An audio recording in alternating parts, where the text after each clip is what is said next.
All right. I am just giving people a little bit of time to get on before we get started. I am so excited. I have so many things in store today. I'm going to go ahead and go into presenter mode so that way we're starting on time. We got about 2 minutes. Um, yeah, and then we're going to get into it. I'm really big on time, so I cannot help but put a timer. So that way I'm respectful of everyone's time because I know 30 minutes can feel like forever when you're having a busy day.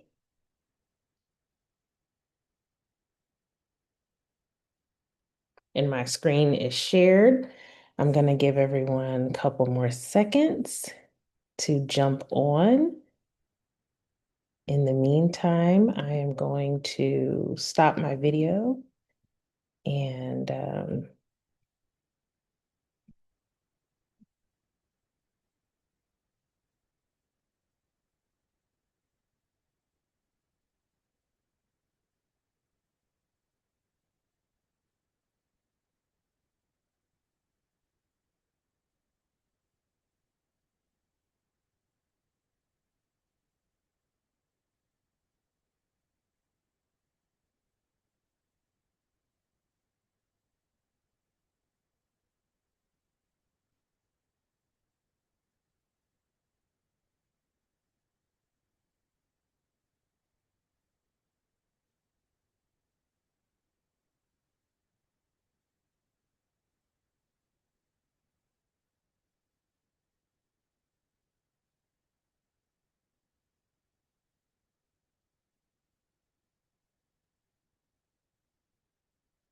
all right, it is 11 a.m. We are back. I'm back. I am so ready. Hold on, I'm going to go back to my previous slide. I gotta escape and come out of here real quick. Let's see.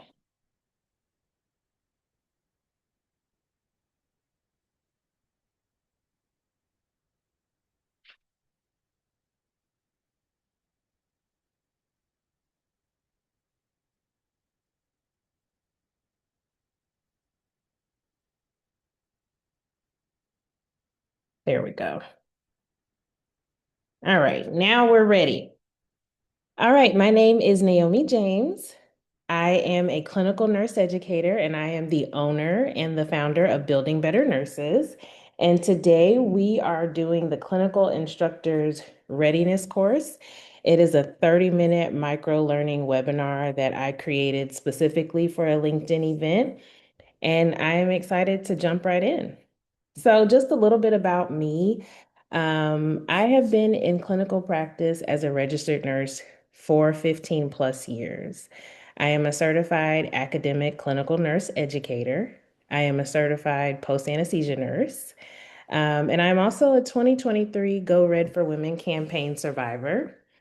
I did a national campaign for the American Heart Association, and I was an ambassador for women's heart health because I was born with congenital heart disease. And then I am a wife and a mother of two. So let's talk about why I made this course. So I made the original course back in 2022. At the time, I was teaching at a community college, and I was also at the administrative level. So I was the coordinator for the entire RN program. And we were always hiring clinical instructors, and they had no blueprint. They had no orientation. And I realized that they were going through the same thing that I went through when I became associate faculty and adjunct faculty. No blueprint, no orientation, no real mentorship or guidance to really know how to run a clinical. These were excellent nurses.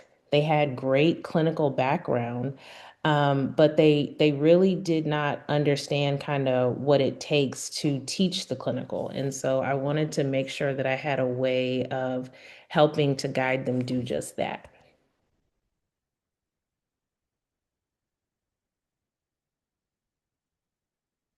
And just making sure just making sure that my slides were going well.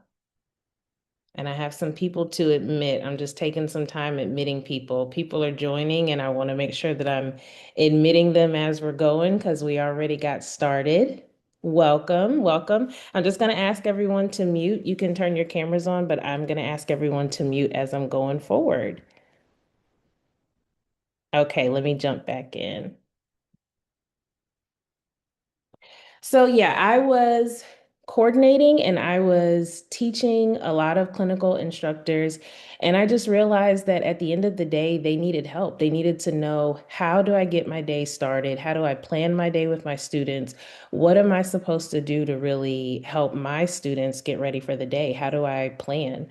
And so this is how the course was created. And I wanted to make sure that they knew from the beginning how to simplify their day, right? So teaching clinical can be stressful and it can be very overwhelming, especially if you have large groups. Like if you have, a group of 8 or 10, now you can be a little more overwhelmed with, what do I do with my students? How do I manage them? How do I teach them? How do I give them all attention, right? And so when you're not prepared for your clinical day, you're going to have delays in activities and you can actually miss a lot of learning opportunities, especially from 7 a.m. to 11 a.m., which are kind of like crunch time if you're a day shift nurse for a lot of stuff happening with patients. And if you're not prepared, you can miss out on those opportunities. Additionally, when your students can tell that you don't know what's going on and or that you have no plan, they may completely disengage, right? And they'll even try to hide in plain sight, meaning that they're kind of hoping that they can disappear and not really have to do anything at clinical because you kind of don't know what's going on anyway. And so when you prep and you plan your strategies, you can simplify and give your day more control. And that is what we're going to go over here. So today's webinar wins, as I would call them, you're going to learn your role, right? We're going to determine some strategies for pre-assessment of your student group, which I know for a fact, the more you know about your group, the more confident your group feels and the more confident you feel with your students. We're going to display the game plan strategy. This is my strategy that I know helps clinical instructors really, really get a hold of their day. And then determine and display my signature evaluation method. It's very helpful with kind of setting the tone for what your students will expect from evaluation with you. So let's jump right into it. I'm just going to take a moment, make sure there's no one else that I need to admit, because there were some people coming a little late, and I just want to make sure that everyone is in. Okay, awesome. So let's go back to, all right, quiz time. What is your primary role as the clinical instructor? Yes, we have to know our role. And you can jump it into the comments. You can put it down at the bottom.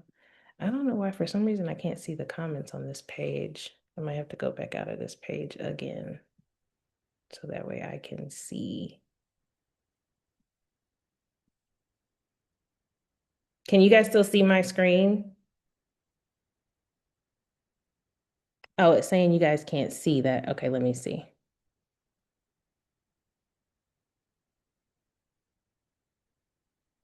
Can you see my screen now? Yay! Hopefully you can. Yes. Okay, now you can see my screen. That's what it was. I had taken it out. So, what is your primary role as the clinical instructor? Is it to teach your students the skills? Is it to facilitate their learning opportunities? Is it to supervise your students in patient care areas? Or is it to be the center of the learning environment for your group?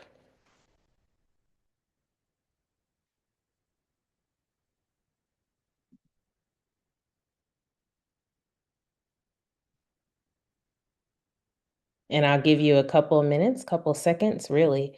Um, in order for you to answer that question before we go to the next slide. I don't see anyone jumping in the chat.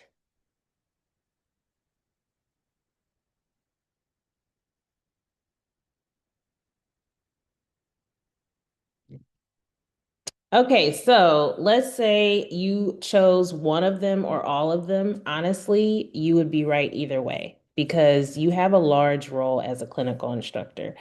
Your role is truly to be the center of learning for your students, right? So you actually have to be multifaceted. There are a lot of different dimensions to what your role actually is. So you are the teacher because your students are expected to be able to transfer that theory, whatever they learned in class, into the clinical practice setting. So the knowledge has to become real learned skill and applied skill.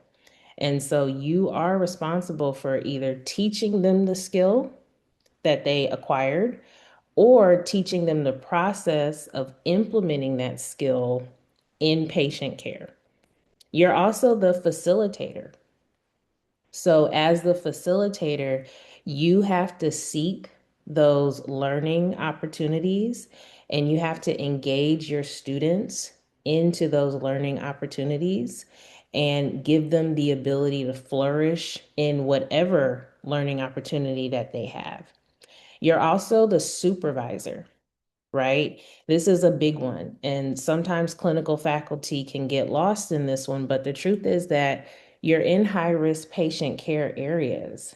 And so you do have to supervise your adult students. You could have up to 10, depending on what state, you practice in. A lot of universities are trying to condense now and do like groups of 4 or 5. But when I started as clinical faculty, I started with 10. And so every single one of those students are important to the learning experience. They all expect the same treatment, and you have to know the regulations, the rules, the policies, and what they can and cannot do at that facility. So, one of the best things you can do as a clinical instructor is to know your role, right? And make sure that you truly understand why you're there, what you're doing, and how to apply your role in real time. Now, assessment, pre-assessment, right? This one, I believe, completely changed the game for me when I first started teaching clinical. And when I would orient clinical instructors, they noticed a big difference as well. So, your pre-assessment is your opportunity to learn a whole lot about your students very, very quickly. Okay, so you're going to get a lot of information about them and it's going to help you set your whole entire semester up to know these students one by one and to learn about what they need from you, what their strengths are, what their areas of growth. I think doing pre-assessment paperwork is simple. Some people don't like paper, but when I say paperwork, I mean kind of like a little one sheet, like literally like a sheet with questions. Maybe on the first day, you can all sit down in the cafeteria in the morning and just have them answer questions about themselves, questions that help you understand more about them. Now, in 2026, you can do pre-assessment digital and virtual, right? So when I used to do pre-assessment for my students, I think the virtual version that I used was called Flipgrid. I don't think they have that anymore. But so Flipgrid was like they would sign in and they had 2 minutes to answer whatever questions that I gave them. So in those 2 minutes, they might tell me, their name and why they want to be a nurse and, what they love so far about school or what they're excited to learn, what type of nurse they want to be, like whatever questions I would give them, they had 2 minutes to answer. I don't think Flipgrid exists anymore. I think now you can use something called Padlet. But if you wanted to do something virtual, a virtual assessment that makes it more fun and more engaging, think of it like a virtual discussion board. You could have them download Padlet, you could download it, it's free. And then, that's a great way for you to engage the students from day one. And also, you're collecting your own data to know more about them. Another way you can do it, you can do a digital assessment. So let's say you have access to Google, you have a Gmail, you can do a Google Forms. You can make like a little survey and make it a pre-assessment. You can send them the link. You can send it an email. You can text them.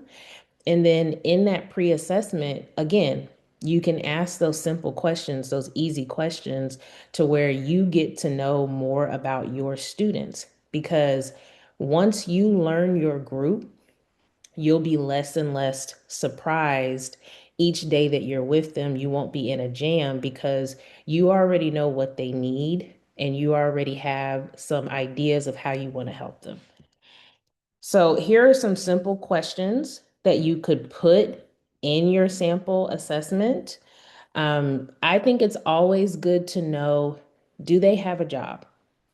Do they work outside of school? Do they work full time? Do they work part time?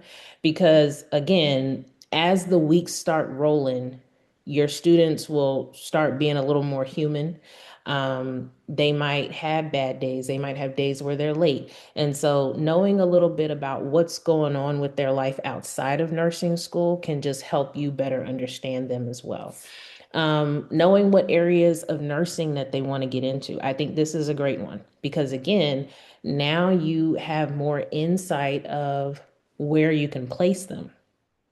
So, in the whole entire hospital, now you know which of your students want to be in the ICU, which ones want to be in ER, which ones want to be near the babies and be in, L&D and stuff like that because you've asked them about their future in nursing.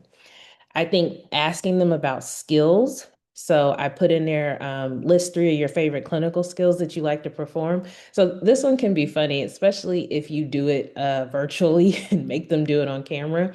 Especially if these are first year students, they probably don't have any favorite clinical skills yet. They might not like any of them because they're struggling with them.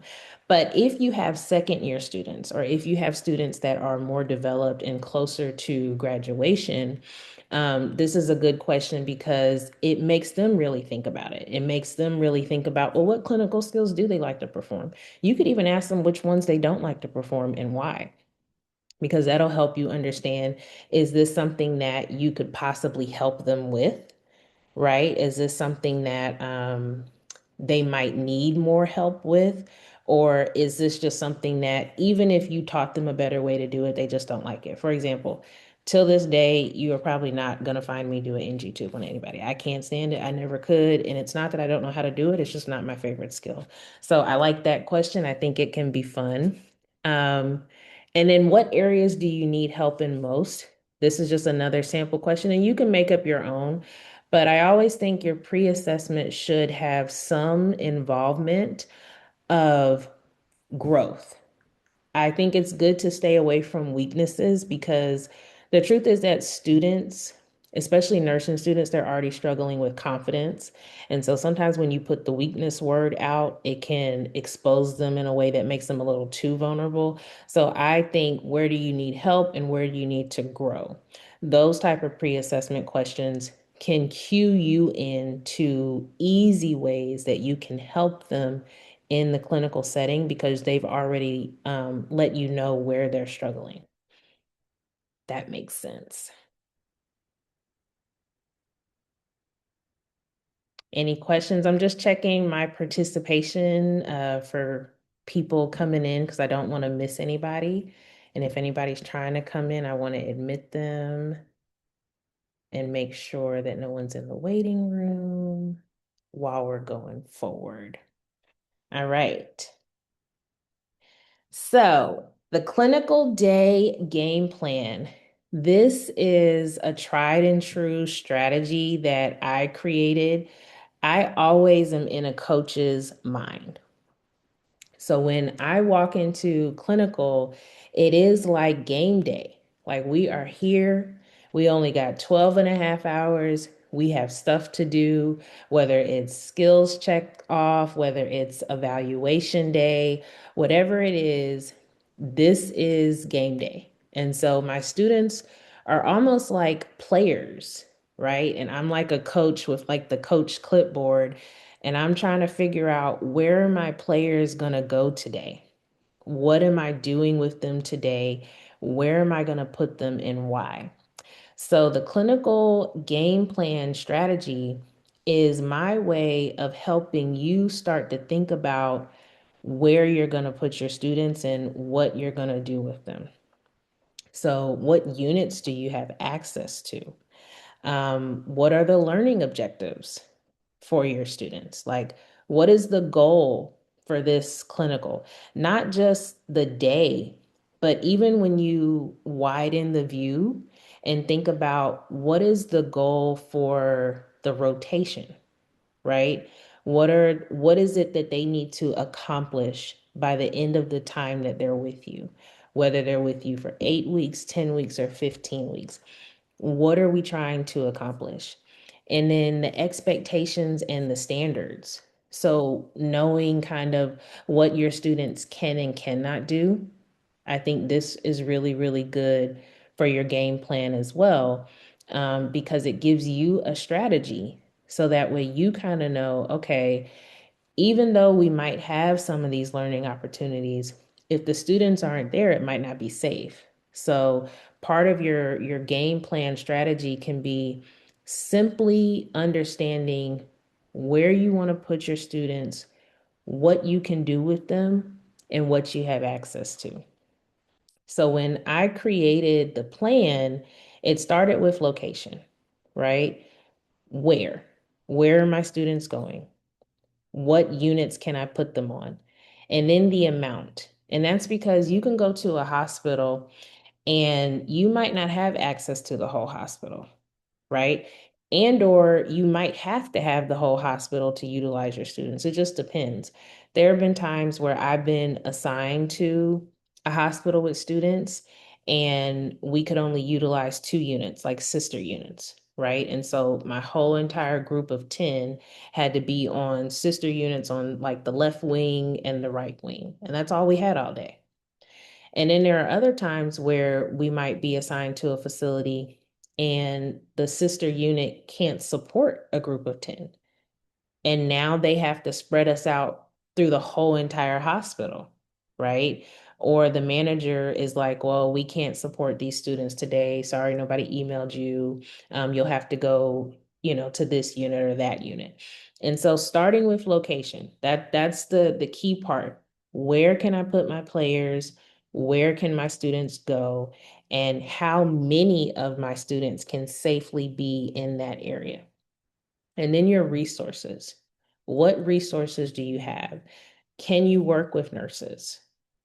Can you work with the charge nurse? Can you work with specialty nurses? Can you work in specialty areas? So understanding what you can utilize while you're there with your students is part of your plan as well. And then always goals and objectives. What is the point of the students being there with you today? What are they learning in class? Or better yet, what happened? I always ask my students every day, what happened in skills lab last week? Because then I can also match the learning opportunity with the skill. And so now my game plan has all the parts in it, right? And visually, I know where I can put them, how many people, I can put in that place, and who I have to put them with as far as like nurses or resources. And here's an example. So with this example, this is my game plan that I created. I made this myself, and it's very, very simple, right? It's not anything difficult. You don't have to do anything with it. Your game plan just starts with where you're putting them and how many you can put there. It's almost like you're making a mini rotation for your students at that facility. So you could take this and you could edit this and you could literally have a plan for every week. You could have a plan for the whole entire rotation and you can switch out these units. This is just a top part of the template. It's a 2-page template, but this is just the first half of it. And in the first half, what I did is I just utilized the units that I already knew I could take my students to, right? And so the units that I had access to when I made this template was Med Surg, ER, Med Tele, and I think OR PACU. And most of the time when you're teaching students, you'll probably have something similar. You might have less, you might have even more. And then my template has how many students can I take to each place, right? And how many students can I actually put on those units? And then additionally, with the template, it comes with who I can put them with. Because I think that there's a big part of miscommunication when you don't know what nurses your students are working with. So this helps you write that down. And you can write down your student's name, you can write down that nurse's name, and now you better understand who you're putting your players with as well. And now you have some connection and interaction with that nurse, and you're not just doing a drop off. And then you can utilize this every week. I love another part of this as well. You can share this with your students, right? So with your students, now they have access to the game plan. They're not confused. You're not confused. They know where they're going. They know who they're going to be with. And so it's almost like when you're sitting in that coach huddle and you have your clipboard and your players are all around and everyone, and it's like break and everybody knows what's going on. This is what that game plan does for you. It makes sure that you and your students are on the same page every week throughout the rotation. They know what they're doing. You know what they're doing. They know where they're assigned. And what I love about it is that when I showed clinical instructors how to use it, and when they started adapting it and editing it for themselves, what they noticed was this assimilation, right? They no longer had to do all this over communication with their students. Students already knew. They just fell in line.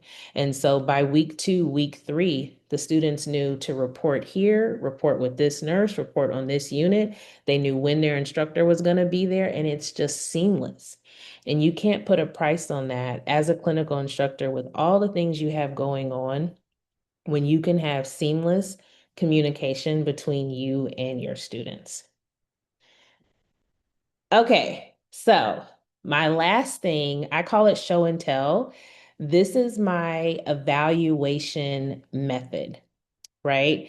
So I'm one of those people that I know for me, not even just as a clinical instructor, but honestly as a student, sometimes the evaluation would breed some anxiety because, well, years ago, it's different now.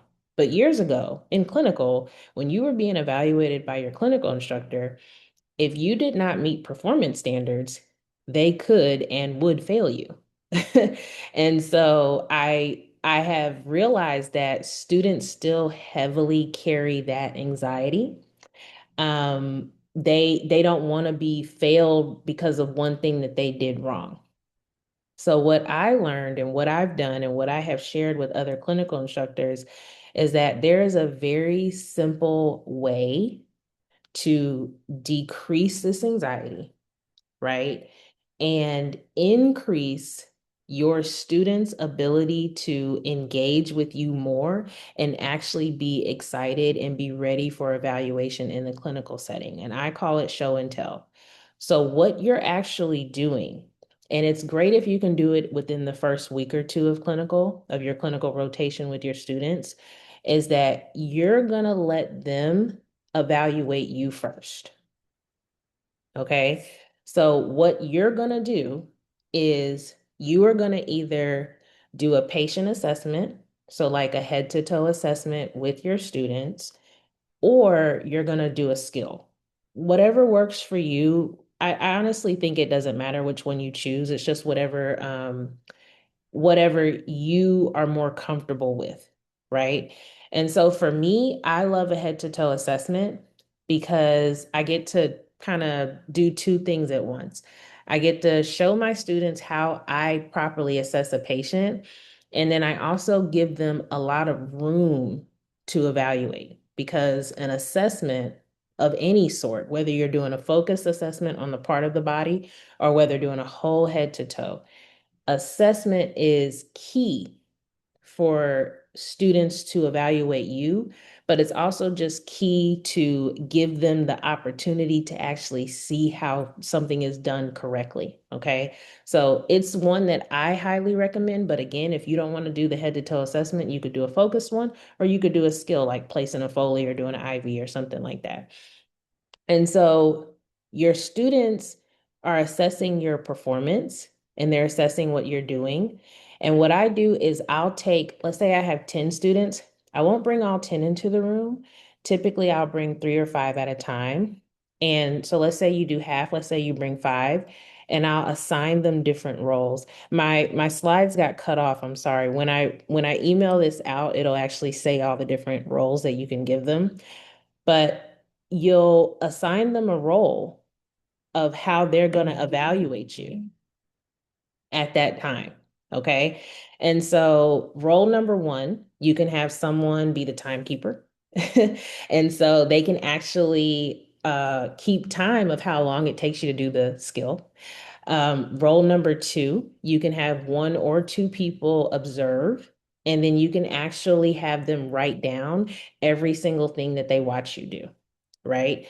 You can also assign someone specifically to be the critic. And I love this one because it's really, really, it's fun and it's funny. If you can take criticism well, which I mean, as a teacher, hopefully you can.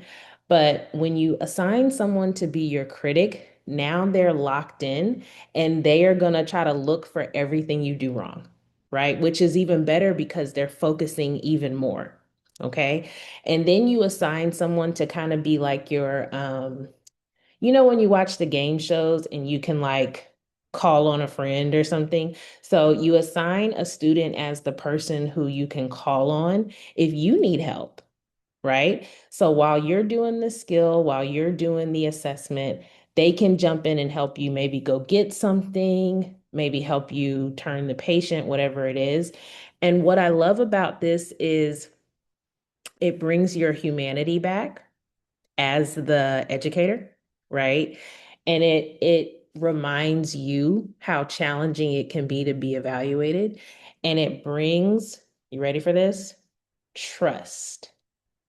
So any student who can watch their instructor be vulnerable enough to be evaluated by them, they will trust you more, right? Because they know that even you aren't perfect, you're not going to try to hide from them, and that you are an open enough educator and teacher to make sure that they learn it right because you want them to learn it from you.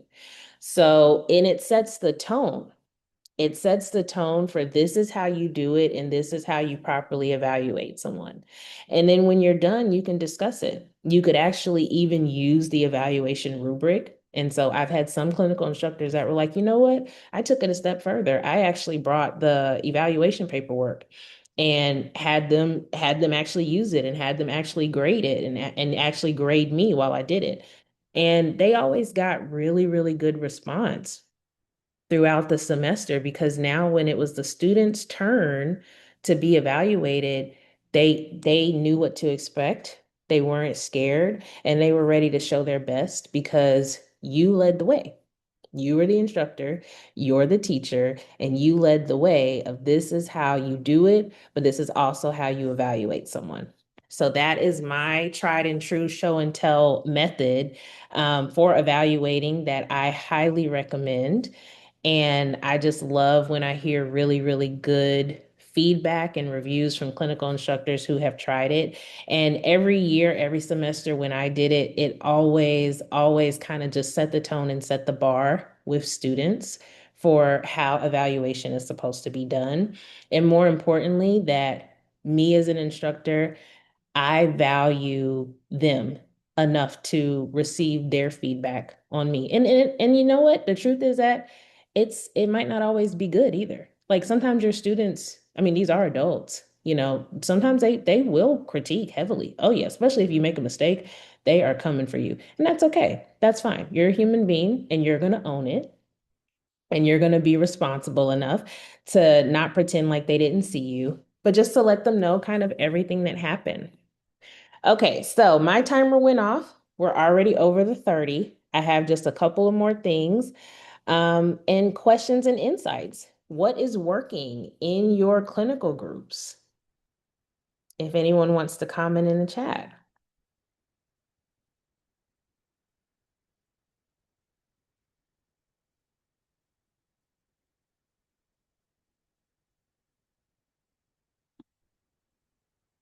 I've had some people jump off already, which I completely understand. I was trying to stay within the 30 minutes. When my timer went off, I was like, darn. But questions and insights, or if you could have it your way, how would you want the day to go? That's another question that I wanted to ask. Like, as a clinical instructor, if you could create it your way, how would you create it?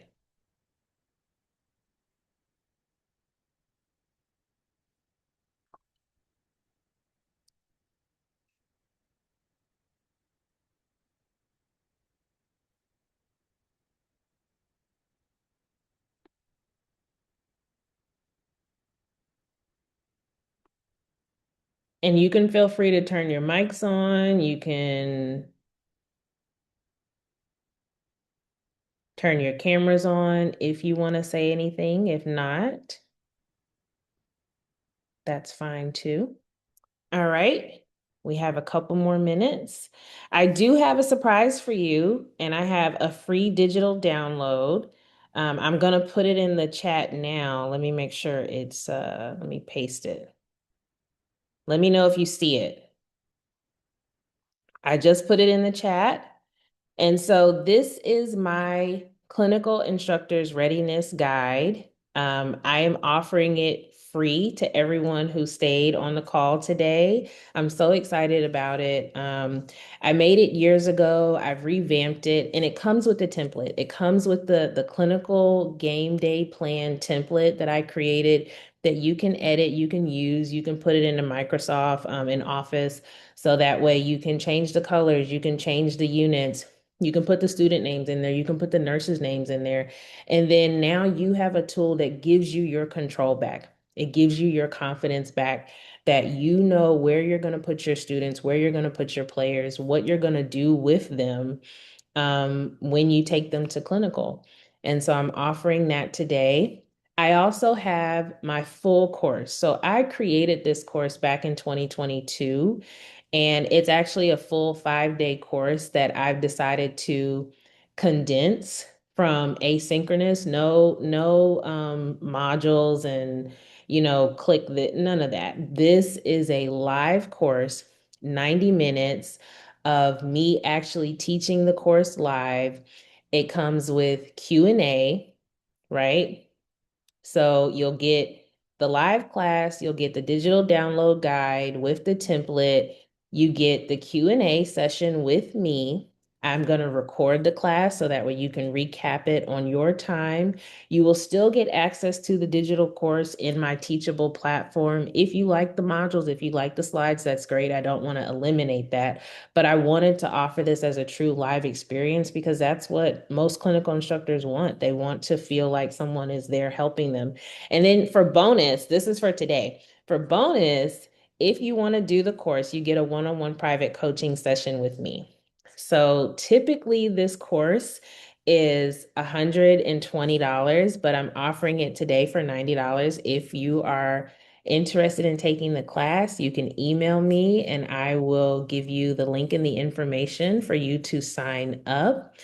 And I am completely happy and excited for those who came today. I hope you learned something. Check your inbox because I'm going to send you the recap of today's video, of today's lesson, of the slides. And then everyone who stayed on, you also will get the download with the template. And that's it. That is our class for today, my 30 minutes. I did go over 7 minutes. I'll be better next time, I promise. But I've enjoyed every minute. I am happy for all that came. I hope you have a happy Thursday, and I'm excited to see you for the next one. Take care.